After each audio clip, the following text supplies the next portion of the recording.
नमस्कार प्रिय दर्शकों, आप सभी का हमारे YouTube चैनल पर हार्दिक स्वागत है।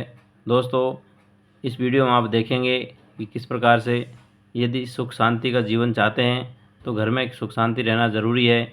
यदि किसी घर में मियाँ बीवी पति पत्नी लड़ते हैं तो उनके जीवन में किस तरह से कलह होती है और किस प्रकार से उनके घर से माता लक्ष्मी का रूठ जाना अर्थात वहाँ से चला जाना, उनका भाग्य कुंडली मार करके सो जाता है। यह कहानी एक पति पत्नी अर्थात मैना और मैना की पत्नी ने किया है। दोस्तों, प्राचीन समय की बात है कि एक बार एक जंगल में मैना और उसका पति दोनों सुख आनंदपूर्वक रह रहे थे। दोनों में इतना प्रगाढ़ प्रेम था कि कभी कभी भी उनमें एक दूसरे के बिना वो नहीं रह सकते थे और उनके जीवन में कभी भी लड़ाई नहीं होती थी। प्रिय मित्रों, उनके आसपास एक कौवे का जोड़ा भी रहता था। कौवे का जोड़ा दिन और रात कलह रखता था, लड़ाई झगड़ा रखता था। दोस्तों, जो भी दर्शक मित्रगण इस कहानी को देखेंगे, अंत में मैना 5 बातें ऐसी बताती है कि यदि हम और आप उन सभी बातों को अपने जीवन में धारण करते हैं, अमल करते हैं, तो उनके जीवन में कभी भी दुख नहीं होगा, कभी भी धोखा नहीं होगा और उनके जीवन में कभी भी लड़ाई झगड़ा नहीं आएगा। और दोस्तों, इस वीडियो में आप ये भी देखेंगे कि जो भी पति पत्नी आपस में एक दूसरे को धोखा देते हैं, इस धोखा देने की सज़ा क्या होती है और किस प्रकार से उनको कष्ट झेलना पड़ता है, किस प्रकार से उनको नरक का सामना करना पड़ता है। दोस्तों, बने रहिए वीडियो के साथ। अब मैं कहानी शुरू करता हूँ। प्राचीन समय की बात है कि एक जंगल में एक मैना का जोड़ा रहता था और उनके साथ एक कौवा का जोड़ा भी रहता था, पति पत्नी का।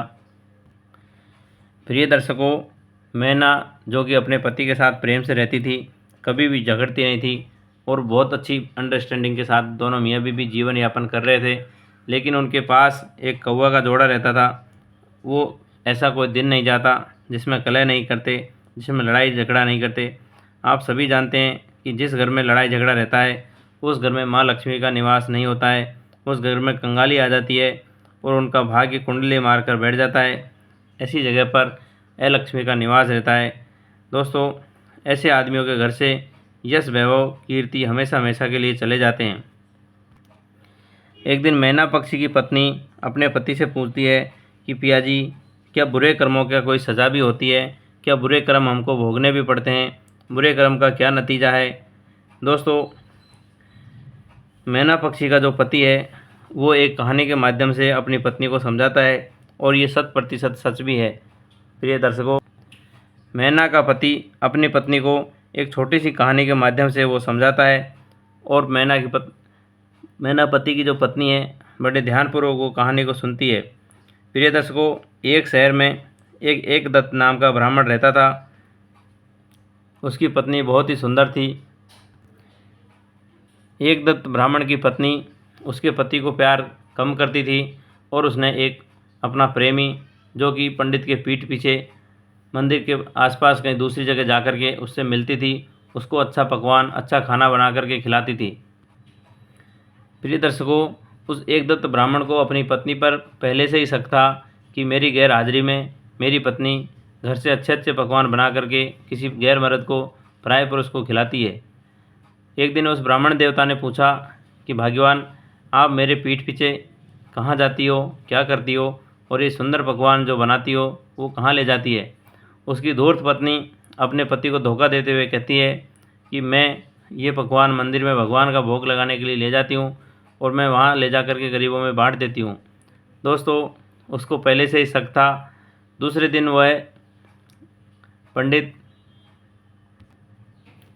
जब उसकी पत्नी मंदिर में जाती है तो वहाँ मंदिर में जाने के बाद प्रार्थना करती है कि हे भगवान, मेरे पति को अंधा कर दीजिए ताकि मैं अपने प्रेमी के साथ छुपके जो मिलती हूँ उसका हमेशा हमेशा के लिए निवारण हो जाए। प्रिय दर्शकों, वह एकदत्त ब्राह्मण भी बड़ा चालाक निकला और उसी मंदिर में भगवान की मूर्ति के पीछे जाके छिप जाता है। उसी समय आवाज़ निकाल करके बोलता है कि हे प्रिय, यदि आप अपने पति को अधिक से अधिक मीठा पकवान बना करके खिलाओगी तो वह धीरे धीरे करके कुछ समय के बाद मधुमेह नामक बीमारी अर्थात डायबिटीज़ नामक बीमारी की वजह से अंधा हो जाएगा और आप यही करते रहिए।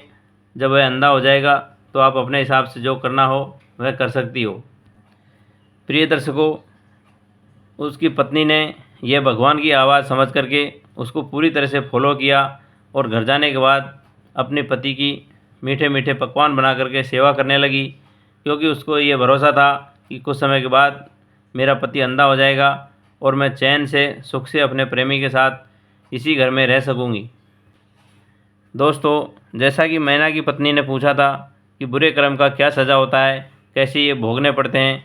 दोस्तों, अब धीरे धीरे इस वीडियो में मैं यही बताऊंगा कि किस प्रकार से ब्राह्मण की पत्नी को आगे सज़ा मिलती है, आगे इसका कर्म दंड मिलता है। प्रिय दर्शकों, जैसे जैसे ये मीठा पकवान बनाती है, कुछ दिन निकलते हैं, 1 महीना, 2 महीना, 3 महीना। उसका पति अब कम दिखने का बहाना बनाने लगा और धीरे धीरे करके उसने एक काला चश्मा मंगवा लिया और अंधे होने का ढोंग रचने लगा और डंडा टेक टेक करके, लाठी टेक टेक करके घर में चलने लगा। दोस्तों, अब एक दिन उसने पूरी तरह से कह दिया कि महारानी, मुझे तो अब दिखना ही बंद हो गया। तुम मुझे चाहे सूखा टुकड़ा दो, चाहे मीठा दो, अब मेरे सेहत पर कुछ फ़र्क नहीं पड़ने वाला। अब आप जैसे रखोगी वैसे ही मैं रहूँगा। प्रिय दर्शकों, अब उस पत्नी ने अपने पति को अंधा समझ करके अपना जो प्रेमी था उसको घर में ही बुलाना चालू कर दिया और उसके साथ रहने लगी, अर्थात हम बिस्तरी करने लगी। प्रिय दर्शकों, जब उसका पति ये सब देखता तो उसके दिल से क्या नहीं गुजरता। लेकिन दोस्तों, कहते हैं कि बुराई का अंत एक न एक दिन होना रहता है। भगवान के घर देर है लेकिन अंधेर नहीं है। वह न्याय करता है और सच का साथ देता है। एक दिन वह अंधे होने का बहाना करने वाला पंडित लाठी उठाता है और उसके प्रेमी को पीट पीट करके बुरा हाल कर देता है, अर्थात उसको जान से मार देता है। और उसकी जो पत्नी होती है उसके नाक और कान काट लेता है और उसके घर से भगा देता है। प्रिय दर्शकों, अब वो जो पंडिताइन थी वो अपनी सुंदरता सब चली गई और अपनी गलती पर एहसास करती है और गिड़गिड़ाती है और पंडित के चरणों में गिर करके माफ़ी मांगती है। प्रिय दर्शकों, उसने उसको ऐसी गलती हुई जो अनजाने में होती तो माफ़ किया जा सकता था, लेकिन ये जानबूझ करके गलती दोहरा रही थी। तो दोस्तों, ऐसे में किसी को माफ़ नहीं किया जा सकता है। धोखे का कोई माफ़ी नहीं होता है। यह बात मैना पति अपनी मैना पत्नी को समझा रहा है।